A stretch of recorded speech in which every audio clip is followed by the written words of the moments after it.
যে একটা ভিউ বাণিজ্য চলে আমাদের এই ইন্ডাস্ট্রিতে।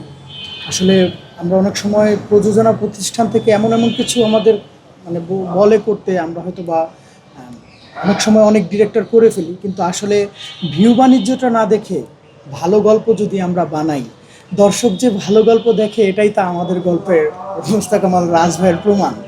ভালো গল্প সবসময় দেখবে মানুষ, ভালো গল্প দেখার জন্য দর্শক বসে আছে। আমরা ভালো গল্প দিলে ভিউ এটা অটোমেটিক হয়ে যাবে, এর প্রমাণ তো আমরা পেয়েই গেছি অলরেডি।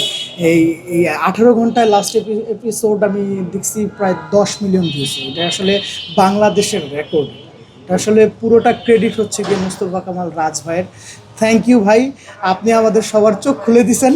আপনি আপনাকে দেখে আমরা চেষ্টা করতেছি যে আসলে এটা এটা ইন্সপায়ার বলতে পারেন। আমরা আসলে এখন অন্ততপক্ষে সবার বোঝা উচিত, ভালো গল্প করলে দর্শক দেখে, এই শিক্ষাটা আপনি অলরেডি দিয়ে দিয়েছেন আমাদেরকে। আমরা যদি এইভাবে কাজ করি তাহলে দর্শকরা আবার নাটক ইন্ডাস্ট্রিতে ঝুঁকে পড়বে এবং গল্প দেখবে।